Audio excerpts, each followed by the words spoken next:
Let's go back really quick. Last week's lessons. And welcome everybody. Thanks. A bunch of people just showing up now. It's awesome.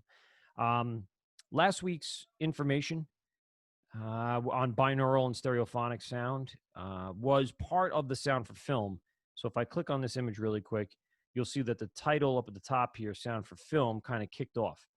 So I was going to post the notes that I had for this unit. And let me just shut the Instagram account down while we're here.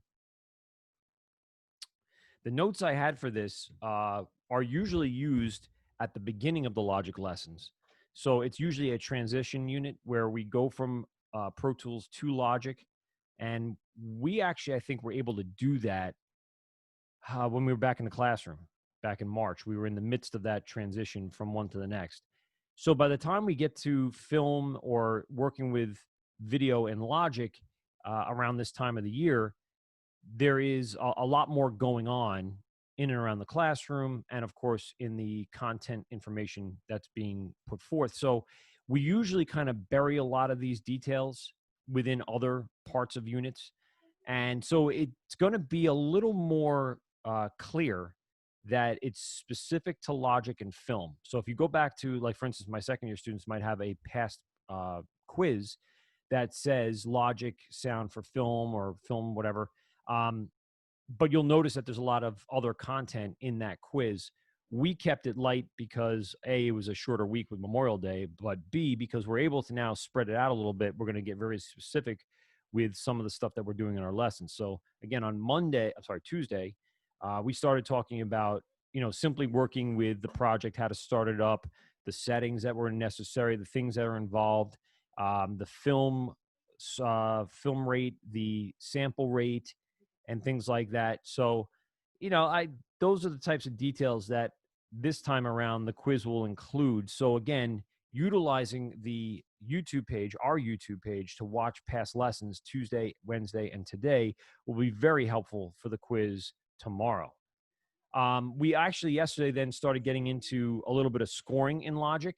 Now, the details that this video went into are not necessarily going to be all on the test, but the things like the SMPTE lock will be. I mean, that's a big part of yesterday's lesson, talking about locking audio in place to match the sync of video and how to take it in and out. And then, of course, in this case, locking in a marker, specifically a marker, not just the audio, but the marker to signify either a tempo change when you're going to go into the scoring part of film. Again, regardless of what you end up doing in the future, whether it be something vocally or less technical, having some of this core structural foundation information will definitely help you when, your company, your whoever wants you to put together something. You'll be able to use a lot of these skill sets to do it. And a lot of things today are including video. I mean, so many things today have both an audio element and a visual element. And so to be able to now utilize Logic to add or subtract video, to link sound to video, is going to be an important skill set no matter what you do. I mean, even if you were going to go in and make a home video for your parents, or take a collage of pictures and make a montage and then score it yourself. That's one of the things that the second year students did at the beginning of the year for their picture project. That is an important skill set. And it's something that can be used over and over. And now as technology advances through our society more and more and more at an exponential rate, we probably have a very large need for people who can quickly turn around projects like this, whether it be connecting vocal work to visuals, whether it be taking a television, a film, a video podcast, anything around that world is going to have a video element nowadays. And that's, again, in part because our technology has increased exponentially over the last 5 years. That why not include a video feed with it? It's just more entertaining, right? And you can put it on YouTube instead of having just a slate or just a title page. That's kind of boring. So they'll end up doing that. And you'll end up doing that rather more and more as the years go on. All right, so let's get back into this gentleman's video and just kind of see where he's headed with this. Again, this is now more about the scoring elements of attaching sound to film. And I'm going to end up going back into our project and do a little more work so you can kind of see the workflow as I go through it. attaching different elements like, and the three major elements as we learned, which was vocals, sound effects, and music. Those are the three main parts of video or film or whatever it is. And then the other two elements that are equally as important are going to be the atmospherics. So, room tone, environmental sound, background sound, stuff that you don't necessarily hear in the forefront, but understand, and things that are actually very necessary to set the mood to match the visual. And then finally, the movement. And we're going to work on a little movement today, like getting things to move from left to right, simply using automation, as we've learned already. And that's the key part of a lot of this, having learned now stereophonics and knowing where sound can move around. We can actually now start automating those planal or spherical moves. So instead of something just falling in front of us, it can actually fall from the right to the left. People can run across the screen and we can follow that with the action of a automation move. So we'll be doing a little bit of that today. All right. All right, let's get into a little bit of his video first and explain some of the things he's doing, and then we will start talking about our project. So here is the rest of that. By clicking it, I get this little notch in the beat mapping lane of Logic. So I look really carefully at this notch, and I notice that it's kind of close to measure 18 or measure 18 beat 3. It's kind of right in between there. So it's on beat 2 of measure 18. Well, let's say I wanted to hit right on measure 18. That's what beat mapping is. So if this is an orchestral score, it's a lot easier to have a group of musicians play music together on a downbeat instead of trying to hit some other random spot in between a measure. So this is beat mapping. And what it's going to do is it's going to help line our music up to the things that we see visually. So watch what happens when we beat map. Here's the marker selected.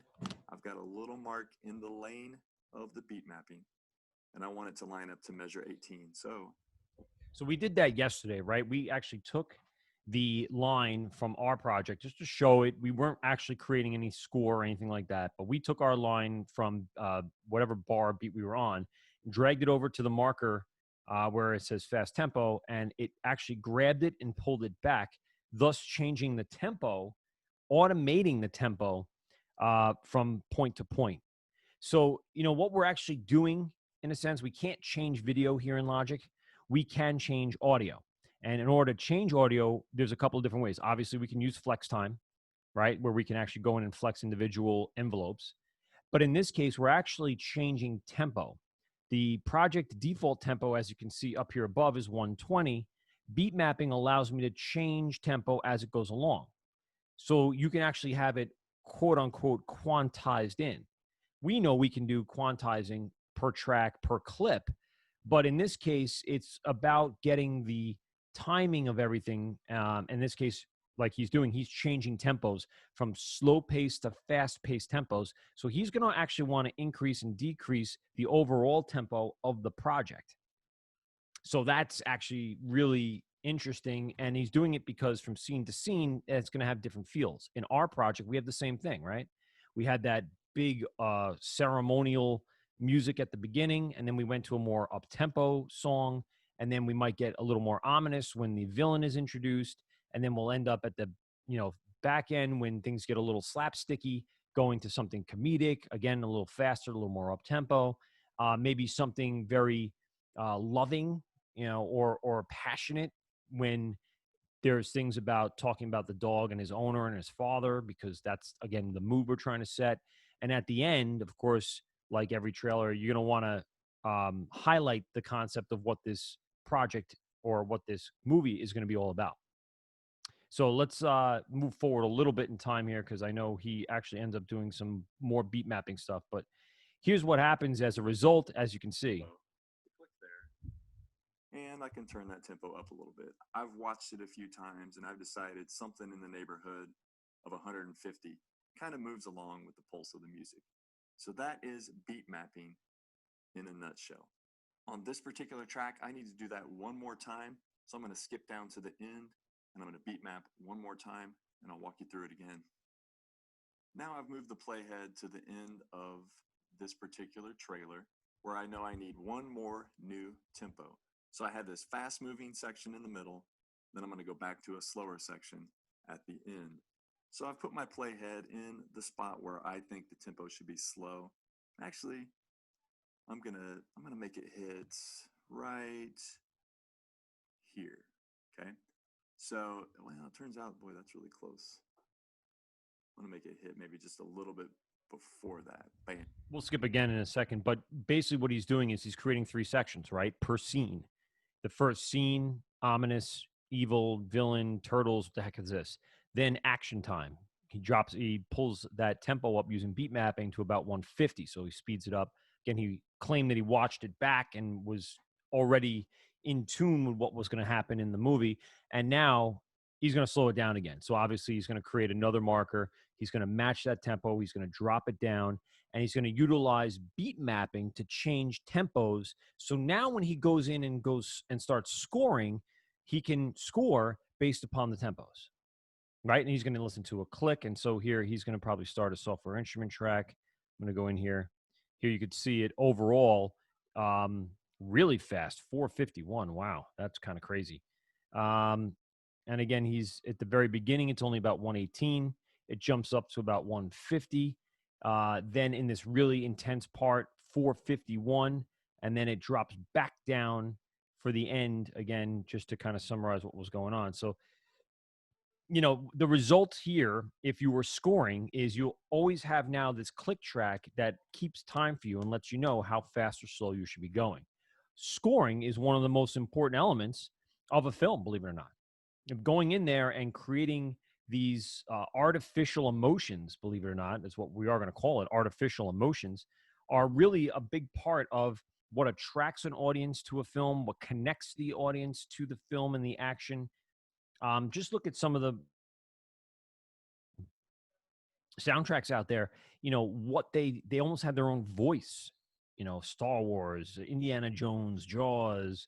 Current ones, the Fast and Furious stuff uses a lot of modern songs and tracks, but that doesn't mean that there's no score behind it. There is, and some of those scores are actually really important. Obviously, modern Marvel movies and The Mandalorian had that really cool ominous soundtrack. I was listening to that for a while when Mandalorian was out. So again, it's a very large element. That's why it's classified as one of the top three elements, besides the vocals that help tell the story of the characters, besides the sound effects that help highlight the action as seen on film, is this idea of music connecting everything together, connective tissue that brings it all and gets people involved. So let's open up our and remind you what we did to try to do that. Again, just to break down what you're seeing on screen. Over here, in the global tracks, added an arrangement lane. So that arrangement lane allows me to kind of create sections so I know what's happening when. We went through the first 18 or 20 bars, and which is really the first, let's see it in time, because we can always change the time. The first 36 seconds of the trailer are pretty well mapped out. That starts off with the logos, as you can see over here in the preview window, which includes the MPA and includes the film production logo and the associate film production logo and the people who produced it in association with and blah, blah, blah. And then right at first frame, right, we have a moment where music is going to start. So the logos are gone at this point, and this is where it starts my video. We then started laying in a marker just to kind of mirror what he was doing with beat mapping. That was just to show beat mapping, but we don't have to show that, to be honest with you. I can actually get rid of that. Option G, which is one of the things he showed us, is a quick key to show all the potentials. We'll get rid of marker and we'll just look at the arrangement for now. All right. So we're looking at our arrangement, which is right here. And of course, this still shows us this little marker here, which is kind of cool. I like that idea. I usually put myself in a loop so I don't just keep playing beyond what I've already done, and I'll keep expanding that loop as I go through, just to kind of focus my attention on what we're actually working on now. Let's take a listen to everything that's going on. Let me just make sure I have all my ins and outs right here, because I've changed things every single day. Yeah, see, my output device should be my built-in output here. Let's do that. And there we go.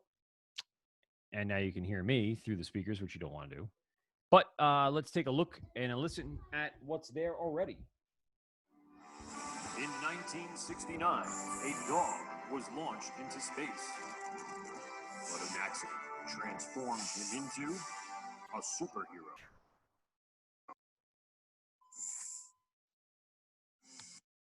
All right, so that was the first kind of setup scene. Obviously, we were mimicking what was already there. Let me see if I can give you a idea of what was already done really quick. I had to fix this the other day. There we go. So here is what was there before. In 1969, a dog was launched into space, but an accident transformed him into a superhero.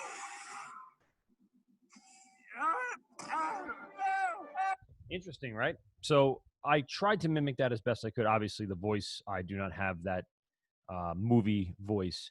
But there is something that I don't have that I can rip off here a little bit. And yes, I am saying you can rip it off. There's that room tone somewhere in here. So let's see what we can do. If I can find an area here that is room tone. So there's still a little hit there. I can get rid of that. You don't really want to loop like that. Just nope, still too little. Zoom in a little more. Problem is there's the room tone from here. So if I cut it, you still hear that hit, if you hear that in the background. And there's that little bit of hum. So if I were able to go in and kind of isolate that, do a little Command T and a Command T, and to be able to take it out of here, I have to unlock the SMPTE code. I'm going to copy that clip. So click on it, Command C. Now I can bring it down to my own track, which allows me then to have my own version of this. And then, of course, we'd have to go back and kind of relock this up just so we don't screw up the sync. Let's mute that up and let's see how I can utilize this without it sounding, bad. We'll do it right at the back end of here. So make sure the start point happens where the first frame of that room is. And then I'll loop this out and we'll see how that plays in. Even if we have a little bit of it throughout this scene, I'll be okay with that. Let's see where it ends here. It ends right around there. Let's see. Yeah, you can zoom in a lot and see the frames here. So boom, boom, boom, boom, boom, boom, boom. Where is it? Right there. Okay, so we'll end it right there. We'll drag that loop back to that. And then in order to make these loops my own, or their own loops instead of just, sorry, there we go. In order to make these their own loops, I'm going to do a Option L. Oh, no, that's a new quick key. Oh, boy, didn't want to do that. Maybe it's Control L. It is Control L. We'll get rid of live loops. And so now, if I just do quick, fade at the front end, fade at the back end, let's see how that plays into it in our mix now, because that's what we're missing. We're missing that room tone. So I figured, yeah, let's just go get what was there. Yeah, seeing it kind of clips a little bit. So we have to do something here that is going to make it less jumpy like that. So I'm going to just put these huge fades in to kind of blend it. It's still going to sound kind of cyclic, meaning it's going to just keep repeating and repeating. It wasn't the best clip to use, but let's see what happens. See, with those fades, some of those fades are too long because then it starts including some other information. So we'll just drop those fades down a little bit. I told you we're going to be working with some workflow today. And there we go. So I'm just showing you the process I would use to do this. I'll try to mimic what was there if you're looking to do, again. And listen, I'm not saying this is what you're going to be doing. You're not going to be actually ripping off things. And just a quick skill set. Let's see how this sounds. Now, I don't mind that. What we can do now, because we're smart enough to know that if we now analyze this audio, there's a some sort of noise in the background. Sorry, Isaiah, I got you, buddy. Let him into the class. There's that little noise in the background. And we're going to analyze that by looking at it in EQ, and then we're going to try to, so it looks like it happens somewhere down here. So here's what I'm going to do. Since I don't really need any information other than this low end tone, which is all I was really looking for, that I'm just going to roll it all off, kind of like that. Let's get that out of there. There we go. And let's see if that helps. Right? So, haha, see what I did there? So I got rid of all those little things. Here's what it sounded like before I did my little EQ move. This is a little trick that I've learned. So here it is, because I had this little loop and it had other sound around it.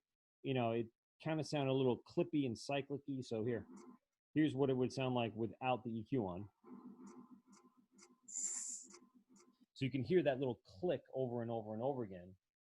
Now when I put in the actual EQ curve, I'm actually dropping out all the high end above 400. All I really want is that low end room tone. So here's what it sounds like now. And we can do it just like this. And it's still kind of, you know, cycling, but it's without a doubt so much better than having nothing there. So if we go back in and now listen to it as it goes into that section, I think we'll find that it blends in nicely. We don't even notice that that was a cut and paste job. Transformed him into a superhero.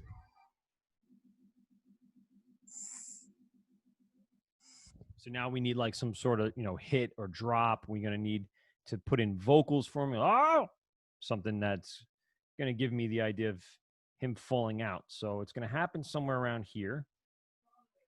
And I'm going to actually add a track after my voiceover track to try to keep my vocals all in one spot. So I'm going to go ahead and I'm going to make a duplicate track setting, which includes that bus, which is fine. There's nothing wrong with that. I'm going to back it up a little bit. So I'm going to try to voice this over, give the voice of the dog, and then we'll see how that translates into the movie. So we'll hit record here.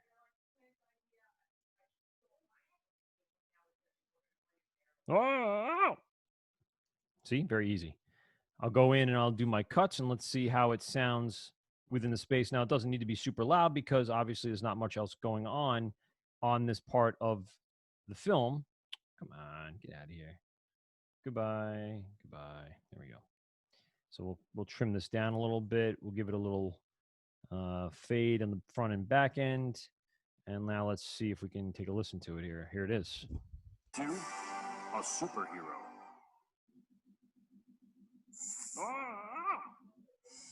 See? Easy.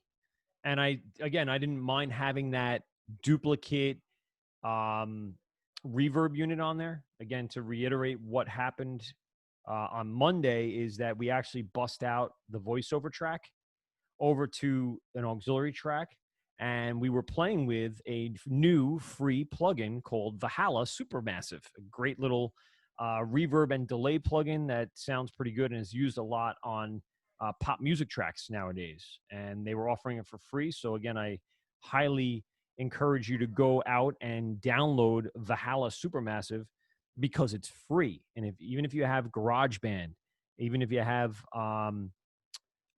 what's the free one that's online? Audio, not Audio Hijack. That's the other one. If any free software that allows plugin work, Valhalla will go into it. And again, it's a great little plugin. I wouldn't put it directly on the track because it's just a lot of color. There's a lot of flavor in that. So you bust it out, right? You give yourself the main vocal track in the mix, which is dry. I didn't add any compression or EQ yet. And then we bust out a little bit of the signal over to the Valhalla so we can get a little blend of the reverb.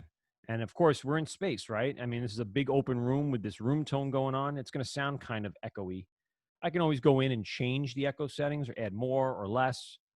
You know, so for instance, my voiceover track, maybe I'll drop that down to maybe like 18, but I'm going to leave this voiceover track up around 9 or 10 so it sounds different, right? Transformed him into a superhero. Right? He's in a big space, so might as well make him sound like he's in that big space. And we'll put this as the dog voice now that we have a track clearly labeled for the dog. So then we look at our next scene. Again, looking at our arrangement window here. We're still in the intro, and there is a little bit of like a sub clip that we labeled post intro, which is still kind of the setup part. And, you know, obviously it's going to probably dip into a new piece of music here. So we'd have to select that. I know we already added this one, and I probably will end up changing that. Let's see where we're at from here. And I still have a sound effect to add into this scene, the fall there. I don't know if we have any impacts in our loop library. So let's go over and explore our loop library. If anyone recalls, our library is simply activated by the, where is it? B? No, oh, sorry. I get it mixed up myself sometimes. Oh, so you hit O, and we could just type in impact and see if there's any impact sound effects that we can use. Well, that sounds pretty cool, but I don't think that's going to be useful. That's a lot of reverb in that one. See what else we could find.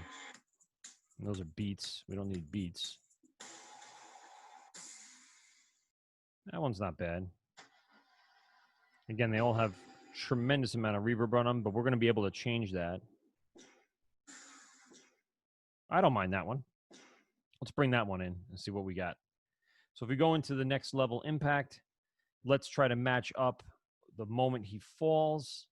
So we'll drag this around, push O to give myself some more room to look here. Oops. All right, here we go. So he falls right there. So let's move that sound effect over to where he's going to hit the ground.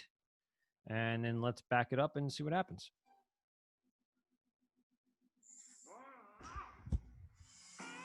Not bad. Kind of made the scene come to life. Let's see it again one more time, from start to finish here. And then we get a good sense of what's going on. In 1969, a dog was launched into space. But an accident transformed him into a superhero.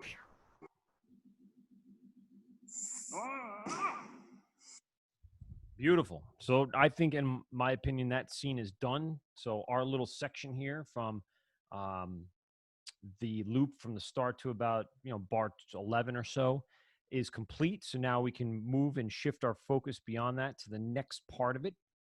We're going to be looking at, again, what music best describes this scene. I put in this Windy City music, but that was just a placeholder for now. We can actually pick something else out.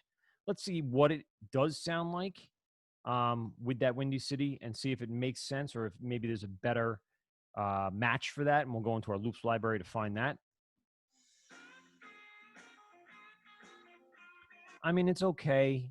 Let's hear what was really going on the track.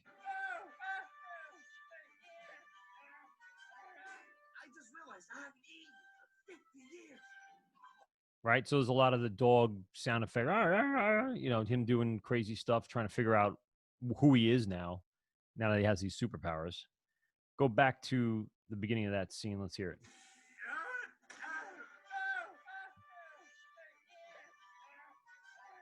So it's kind of upbeat. It's fast. So let's take a look-ski at we'll start with a short kind of upbeat thing. So let's see. This is now. I really like that one. And so what I'm actually looking for, by the way, we can actually tell by the tempos over here too. So if there's audio versions with seconds, they really give you the tempo or the key. It does kind of give you an indication of how long it is. So the shorter the time, the faster it'll be. Right? So that one's pretty fast, whereas this one, you could use this, just a much longer clip. Or we could use the first part of it. But it sounds like it's more ceremonial. It has a lot of horns and all sorts of stuff. Here's some more stuff that they included now. instrumental stuff. We're looking for something a little more ceremonial. No, not that. We used that one already. Perspective? No. It's not terrible. All right, these are... This is the one I think I used, right? Swing? No, I use... So that one would work. It's a little faster, a little more upbeat. That's pretty good. A little slower. That's a little more rocky. No. I've heard that used a million times, so I don't think I'm going to use that. No. That one is not bad. I actually don't mind that. Sounds like, a superhero dog, right? Sounds like a soundtrack to a superhero movie back in the 50s. So let's drag that one in. I don't think I mind that one. Again, we're just trying to match up the timing here. So go back in, take my solo off, get rid of my loops for a moment, and try to go back in and now match kind of timing of this. So we'll take the front end and then find that very first frame where it starts. Right there. Perfect. So right now we're going to dump Windy City. We're actually going to pull this guy up underneath that to keep our music together. That's the first piece. That's the second piece. So let's see how that sounds. Oh, well, hold on. We'll mute the original. Okay. And it looks like, they started their music a little earlier. Let's see. So they started it right here. So maybe I want to bring that up right at that moment where they started it, just to kind of, match the feel of what they were looking for. There we go. So there is a definite difference when the music started a second before most people would probably start it. And that's something that they probably toiled over for quite a while, sitting there trying to get that piece of audio just where they wanted it so it set up the next scene. By the way, it's kind of like a process or a trick that people do, that even in a previous scene, they'll start the music up before you see it. It almost like gives your brain a heads up on what they're about to see next. And I think it's even just a split second early. So I'm going to actually drop it back just a little bit to allow that drop and that hit to really simmer for that split second. Let's see. There you go. Perfect. So there's that. I'm going to actually see how this ends up over here, because it's supposed to end before this post intro. I told you I wanted to find a new piece of audio for this second version of the audio. Let's see. Perfect. Look at that. It's like I planned it. Right? This is the slapsticky part where he hits that. He has been eating garbage. And then a new scene comes in. But really, that scene's still part of the first scene. That's why we called it the post intro. Let's see how they scored it there and listen to how they attacked that information. 50 years. Now lost in a future where everyone despises animals, he needs to find a super sidekick. So it's very ominous, right? Da-dun, da-dun. So, and they started off with a reverse cymbal. I don't know if you heard that. Another technique in both music, film, and video, television, use this reverse cymbal to bring you into another piece of music. So it's actually a very, very easy thing to do. If you're interested, I could actually do one for you right now, because there's not really a reverse cymbal in the library. We can make our own reverse cymbal and piece of audio so we can have for our future use. Also, if you sampled a cymbal and you bring it into the EXS24, or what it's called now is the quick sampler, you can actually reverse it using MIDI. As you know, there was the reverse box that we can check off, right? But sometimes you can't control it as well. So let's do our own. And to simply do that, we're going to start a new software instrument track. we're going to go into our library and go ahead and find a drum kit that we're okay with. Usually it's going to be a rock kit because it's a real drum cymbal. It's not a synthesized sound. I don't know if you guys saw, but there's a whole bunch of new drum kits, in the library. I still have to get the rest of the world here. We'll go into pieces now. We're going to cymbals, and look at they have broken down all of the crashes, the splashes, the rides, the hi-hats. Trap crash. Interesting. But that's electronic drum kit. Let's go back into our regular drum kit where we have real instruments. Let's drop in a Brooklyn kit because that's an easy one. Let's bring up the keyboard menu so I can play simply a because everything else is soloed, right? Find a cymbal. I don't know, that might be too much. Let's go back up. We're gonna, octave up. That's what I was looking to do. Where's my octaves? There we go. Meant to octave up. There's some cymbals around here somewhere. Oh, that's not fun. Come on, octave up.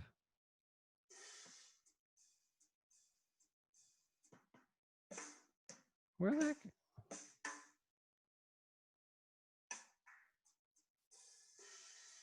That might be the only one we could use.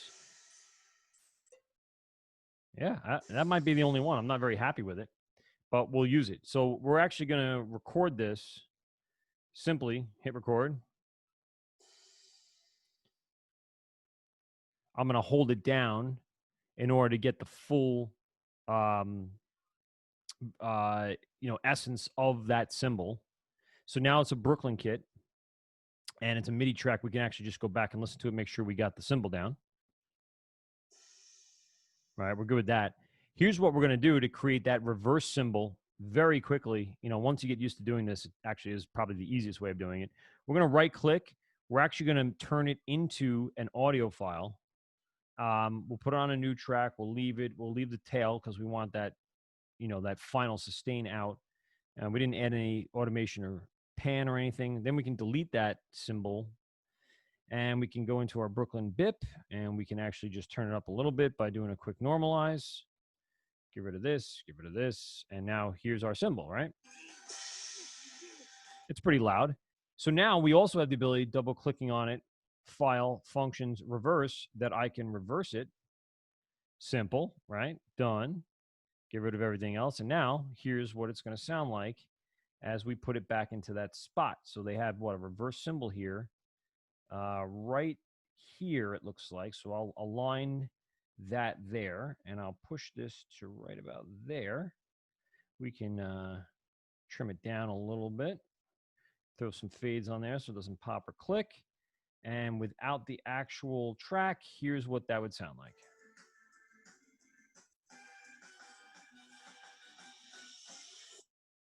See? And a reverse cymbal. I'll put you closer to the speaker so you can hear it.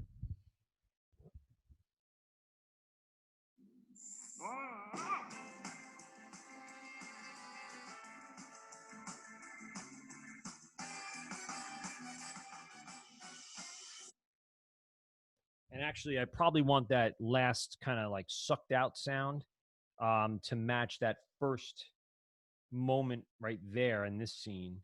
So again, I'm going to go ahead and zoom in, move this around a little bit, find out where that scene finally comes in, where you see that first frame. And actually, it was pretty darn close. So maybe I move this over a split second. Let's see how that sounded. It still feels like it's lagging a little bit. Let's see. Yeah, there we go. That's it. And so that basically created a transition from music to music. So now we can get into that ominous sounding music that was going on before. This is what it was. Now lost in a future where everyone despises animals. Right? So it's this dun dun dun dun dun. Let's find something that can match that. No, none of that's going to work out. Let's go back to, nope. Nope. Nope. We could use something upbeat like this, but it's probably not the best. I don't mind this. Yeah, it's a little, fast tempoed.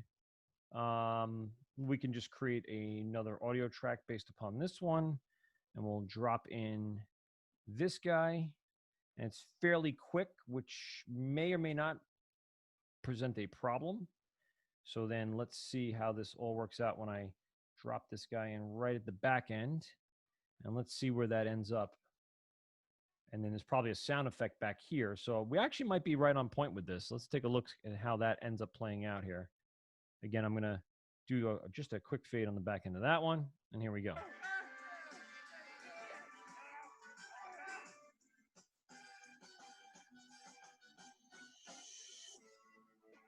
There we go.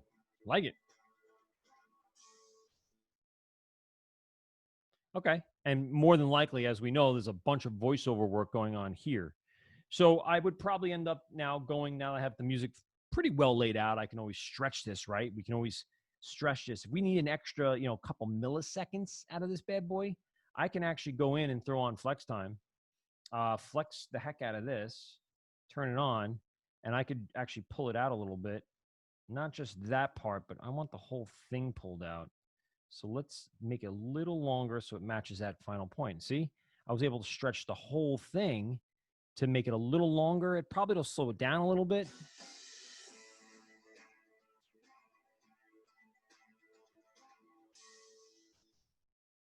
And I maybe want that last cymbal hit right on the boom right there. So where's that last cymbal hit? Right there. So I want it to move from here, that last little transient marker, you can see it there. And I want to move that to here. So what I'll do is I'll end up stretching this out a little more. But first, before I do that, let's just take a look at our flex times. We don't want to really change it. Well, I mean, polyphonic is fine. If we do speed, it's really going to slow it down. So yeah, let's keep it at polyphonic. I'm okay with that, actually. And now let's pull this out. So that ends up meeting, that transient marker meets that moment. Let's see how that worked out.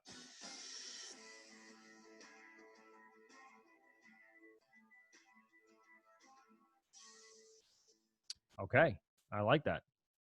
Go back into, let's get flex. Whoop, nope, nope, nope. Let's trim this back here. So we're in transition to the next scene, which is right there. And we'll just add a quick fade on there just to get ourselves out of it.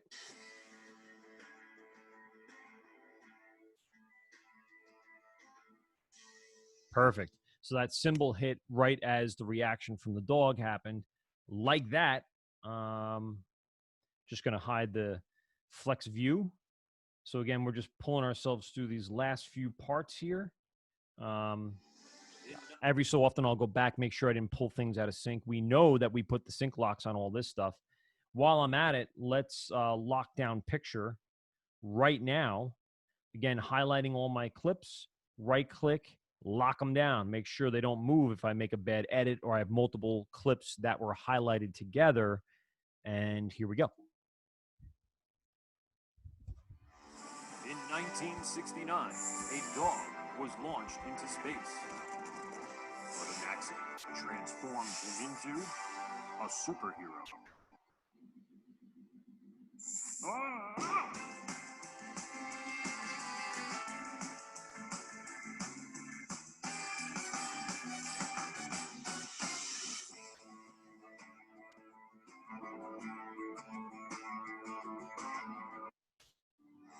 So that's where we ended up. Now that final moment there is the cat coming into play, and so that's what kicks off the next section.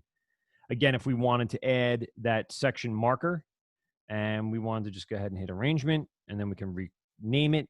We'll call it, I guess, cat, right? K-A-T. I'm out of here. I knew there were two T's.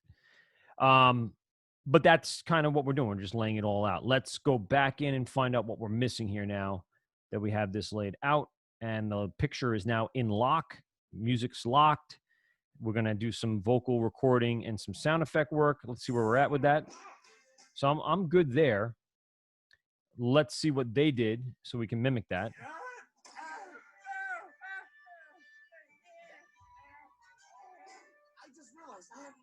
So it's just a lot of, so that's easy to do, right?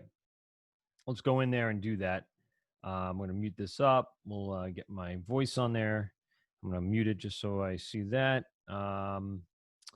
We'll start another dog track just so we don't overwrite the dog track that's there. It's in lock anyway, but no. I meant to hit this button first. Thank you. And then no cycle, and then record. So we're watching.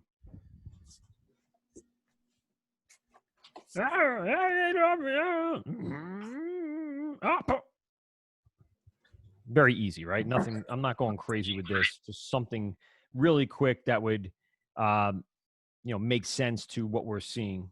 Get myself off of this. Let's see how that all turned out.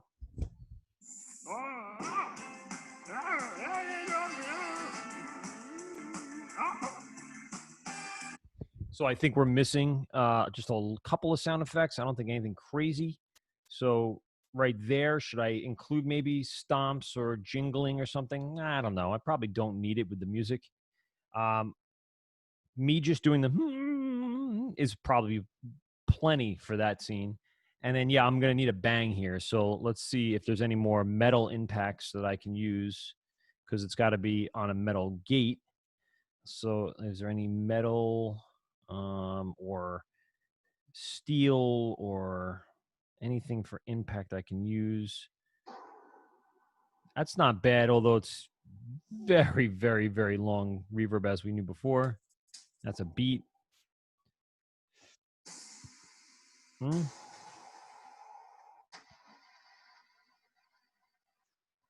That's not terrible if we cut it down. I'm going to go ahead and use that, actually. And we'll trim that up. So, I mean, look at the size of this thing. The reverb tail on this is ridiculous. So let's trim it down. And then what I can do here at the back end is just throw a very quick fade. And now let's line that up and find out where he actually hits. Hits right there about. I was pretty much right on it. So let's see how that sounds in the mix. Hold on, I gotta mute the original. I did, okay.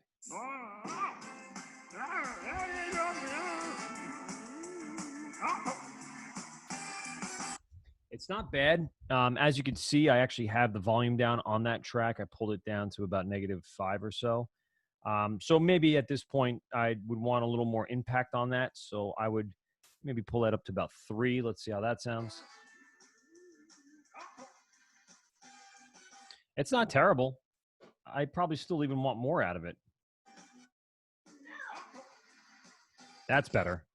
And then what I could do is pull that fade in a little more. So it's very instant. It's just like, boom, gets out of there very quickly. Here it is again with everything. I'll back it up on a few more frames so you can hear the final kind of comp.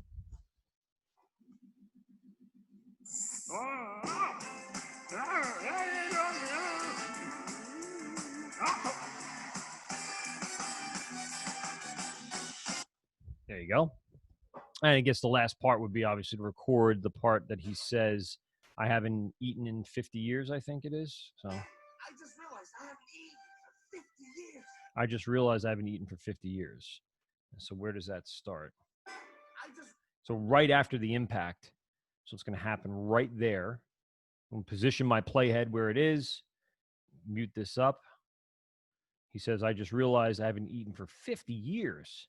So I'll do the dumb voice, the dumb dog voice. Hey, dumb dog. And we'll use that on this track. And here we go. Let's hit record. I just realized that I haven't eaten in 50 years. So I can actually now realign that if I need to. That's the great thing about, using software to do all your edits. I know a lot of you, throughout the years have always said, well, how am I going to watch the video to do the voiceover in the vocal booth, right? How do I do that?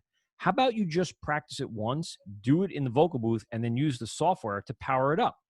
So we're going to match this up, right? We want to match up the lips to what's going on. So the tools that we have to do that are available here. All right. So I'm going to look for back here exactly what he's saying. I actually did a pretty good job. Let's take a look. See.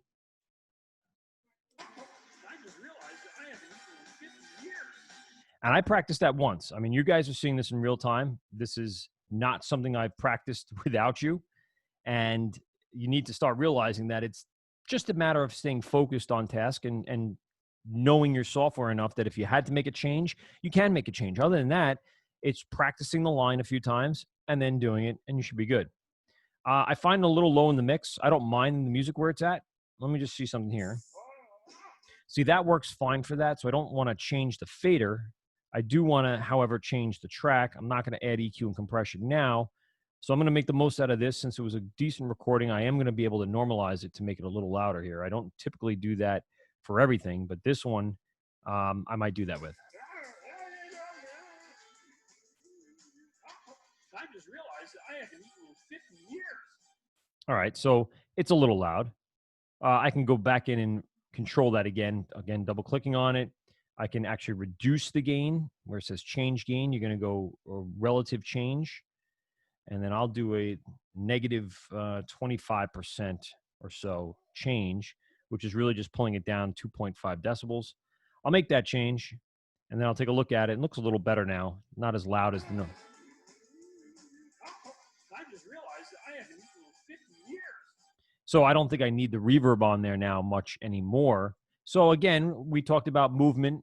I haven't done any major automation yet, but we can do it right now. Let's go into our automation lane and let's automate the bus off of that part, or not off, but a lot less. So we'll go ahead and go into our send. Is that where we were? Where are we? Our send one, which is to an aux one. We'll do absolute. And so it is at 7.5 or so. Let's automate it off of there.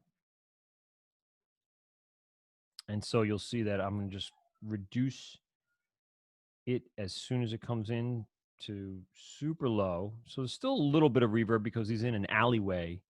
Let's do 25. All right. And then we can hear the difference between the bus of the effect for Valhalla over here in the spaceship room or wherever he is, and then versus what he sounds like being on the street. Here's how that turned out.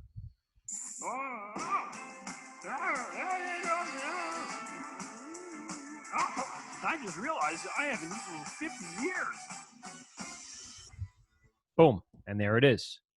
So I think right now, in regards to sound effects, dialogue, and music, I have fully completed everything for that first part. If we had more time and we had probably more attention and focus, and you guys are a little further actually down the road in regards to your career, you probably have a lot more interest in it as well. But we basically committed ourselves now to all of this. So again, I'm going to go in, click, drag, highlight, right click on one of them, and just make sure I locked everything down. So now everything cannot be pulled at a time. I can't edit it. I can't trim it. I can't move it by accident. I have what we call picture lock. So again, let's just quickly sum up. What we're utilizing is a lot of, tools we're not really used to when we're doing music production, between the SMPTE locks and being able to find stuff in the library and watching video to do our voiceovers. All that stuff are different skill sets than what we typically use to just, play a guitar and sing. It's not the same thing. But equally as important, because there is a tremendous amount of freelance work in doing this kind of stuff, posted every single day, if not every single week. So having these skill sets, definitely going to be useful in the future. Never know when you're going to have it. Again, you can use it for your own personal gain, or you can use it for monetary gain. And getting a job in this industry actually is a little easier than getting a producer job in a recording studio, unless you start your own, which requires a lot of capital to do. But where are you going to get that capital? Maybe you do projects like this. Look at that. Brought it all back. Tomorrow's test is going to include information on all this stuff that we went over. So do yourself a favor again And make sure that you review the videos on the YouTube page. We're talking about Tuesday, Wednesday, and Thursday, 26, 27, and 28. Look through those. The quiz is going to be short again, about 10 questions, because, again, it's a short week. And, of course, a lot of the technical elements that we went over are going to be there. So make sure, I actually went through it all at the beginning of the class today, but make sure that you're reviewing the videos, looking through them, and using them as a resource to take your quiz tomorrow. Guys, we'll see you back tomorrow at 10 o'clock. If you have any questions, concerns, never hesitate to email me. I'm around this computer all day. And get work done that you haven't gotten done, and get work done that is going to be due, because we're about 2.5 weeks away from being done. And so to get the best possible grade, you want the most possible work. Everyone enjoy. I will see you tomorrow for some pain and pudgment in quiz number 28. Later.